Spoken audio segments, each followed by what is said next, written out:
Hello world, how are you guys doing today? Just want to give a quick illustration of how in the so-called black community we own nothing. I'm gonna give you a quick illustration. There's a gas station not owned by black people. There is a car wash not owned by black people. We don't own that. Now I'm gonna show you how systemic racism works and how after all these years of white people, they will all of a sudden want to be our allies now.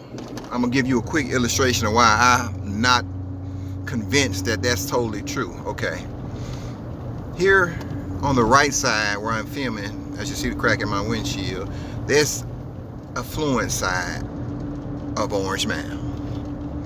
As a matter of fact, if you go on down, I'm not sure if they're called Chickasaw Gardens or what, but you see the people out there doing yard work. On the right side is where the white people reside. Okay, let's go on down a little bit. They actually have gated communities there. Okay, let's see. I think I'm coming up on a gated community right now. You might be able to see it, the Club Southern, whatever that's called. Yeah, that's a gated community. And this right here is a dead end. They wanted their community to be gated, but they were denied. Okay, and so now look, over here, as I pan to the left, you might not be able to see it, but that's Orange Mound, where people are living in abject poverty. So on one side, you have the affluent part of town. Okay, as I make this turn right here, see, that's the affluent. I think that might be the golf course or something like that behind that brick wall. And then I'm crossing the literally the railroad on the other side of the tracks. I'm crossing, and you'll see the poverty. So you go from opulent to oppressive poverty, literally when you cross the railroad tracks. Okay. You as I'm driving up, you'll start to see the boarded up houses. There's a house right there that needs some work done on it. Okay, and people have pride in their community by and large for the most part. Black people have pride in their community. But you see the poverty on this side, literally across the railroad tracks. The people from the other side of the tracks. That's been played out in books and novels and movies, the other side of the tracks. And this right here is a living example of how literally on one side of the track you have opulence and prestige celebrated and encouraged and enjoyed by white people.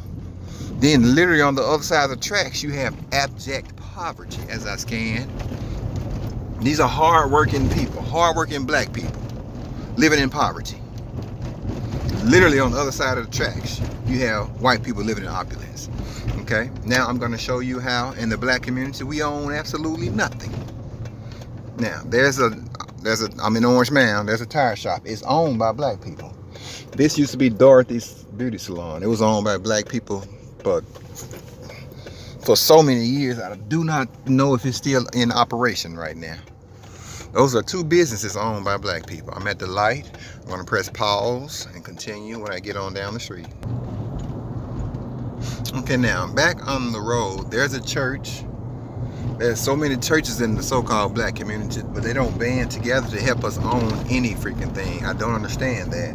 I'll never understand why the churches don't push aside their egos and help us to own something. RL Contracting, Campbell Contracting, not sure if that's black owned or not, I'm not sure, but okay, let's keep on driving down. I'm driving down Park Avenue right now.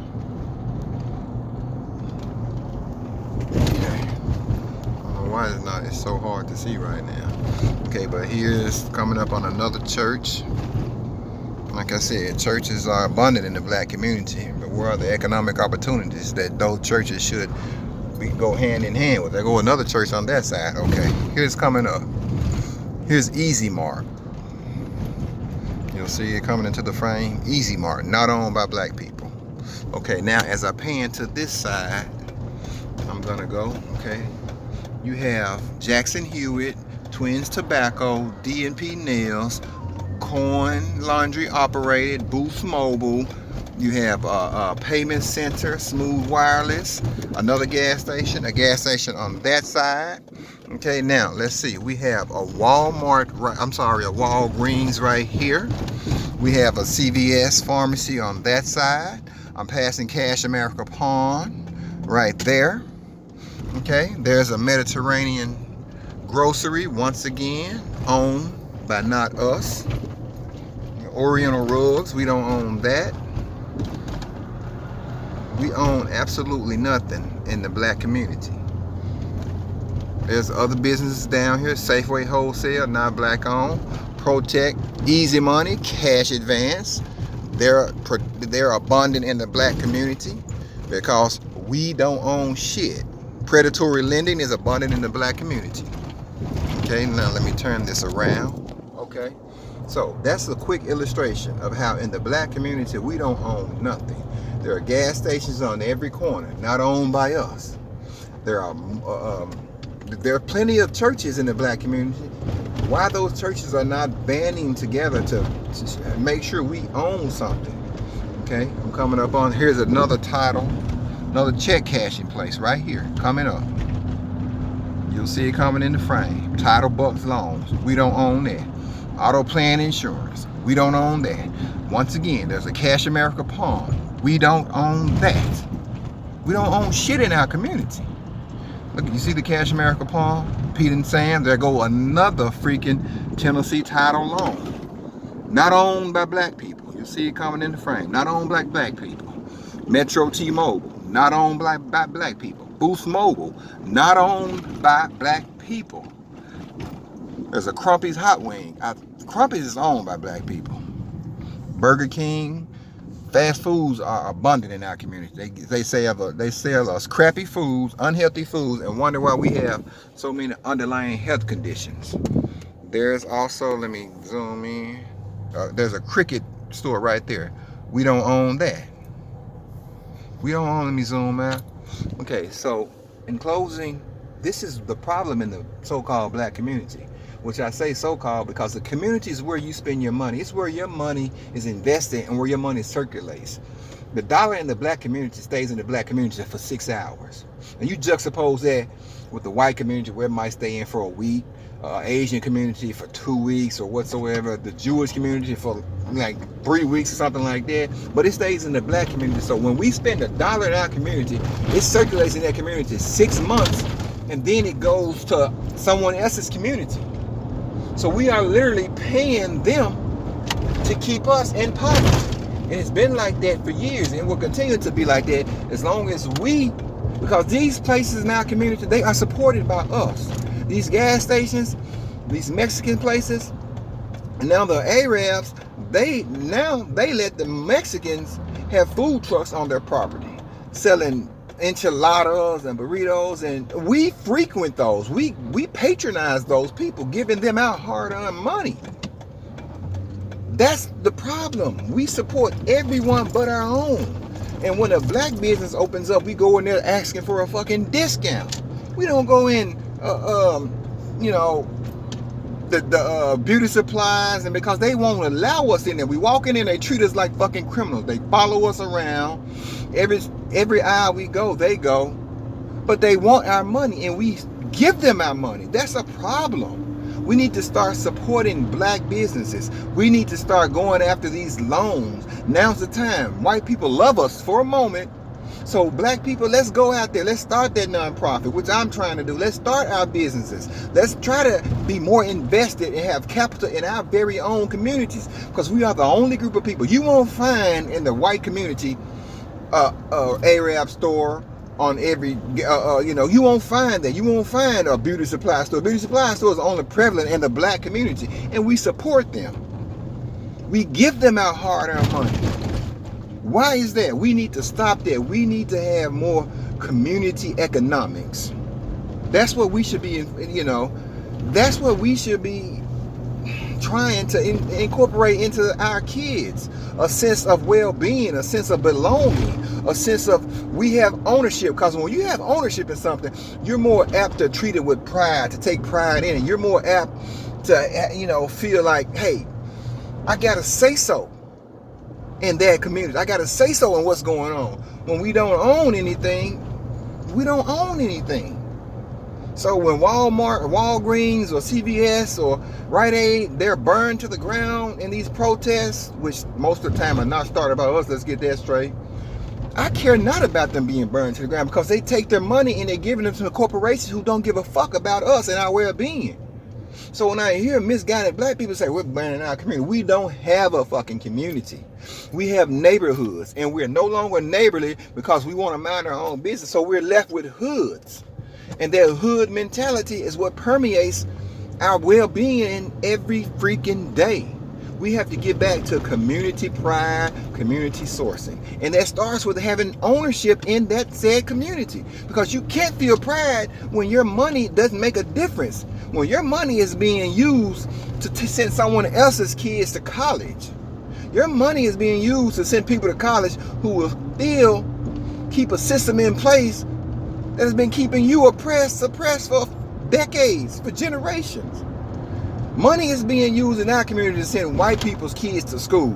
Racist white kids who will become lawyers, doctors, police officers, judges, maybe, who knows, Supreme Court nominees, who will keep us oppressed for generations. It's been going on. And why people don't get that, I don't understand. So am I passionate about that? Yes, I am. Because we are the only race of people on this planet. In this country, I know for sure, who outsource. Our neighborhood is outsourced to people who actually don't like us, who don't give a fuck about us, and in a lot of cases, hate us. I went to a club, my job took me to a club the other day. It was a black club in the middle of a predominantly black community. But when I knocked on the door, a white guy opened the freaking door. He owns that club. How many white people do you think are frequenting that club? We need to stop that shit. We give our money to people who don't give a fuck about us, and we do it willfully. Willingly we give it to them. Why is that, people? Someone help me to understand. I don't understand. I want to understand. Stop giving our money to people who don't give a fuck about us. Stop patronizing these Korean-owned nail shops. You go in there and you sit down, they start talking in their native tongue, talking about you.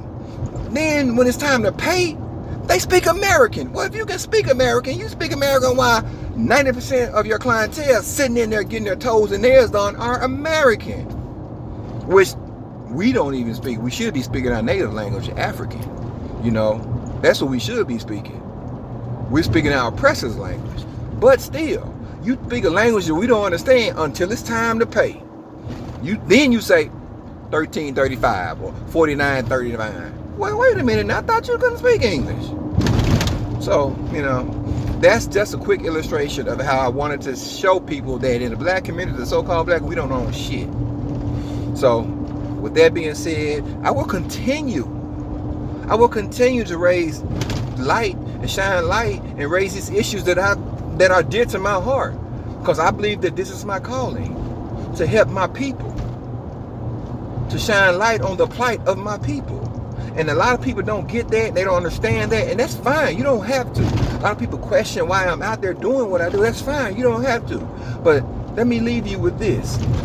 There are people, believe it or not, who didn't like what Martin Luther King was doing. Black people label him a troublemaker. But when it came time to vote and we won the right to vote, I bet you their ass went to the polls. You chastise people for doing something that's helping you. But you are able to take part in the struggle. The fruits, the victories won in that struggle, you celebrate them. You can enjoy them. Even though you denied the people who were going, hard for you, who were fighting for you, you chastise them and you question everything they're doing and their tactics. But when it comes time to enjoy the fruits of their labor, you enjoy the fruits of their labor. So, I don't know. I'll keep doing what I do. Some people don't get it. Some people don't care. I can't reach everyone, but if I can reach one person, then that's what I do. That's why I'm out there on bridges. That's why I'm out there on corners. Because black people, our money matters. Our lives matter. Our existence matters. And I go to make sure that the world knows that it matters. And I'll continue doing that. So, peace and blessings. And remember, if I don't change one mind today, Black African power. I'm making my ancestors proud today. Y'all be great.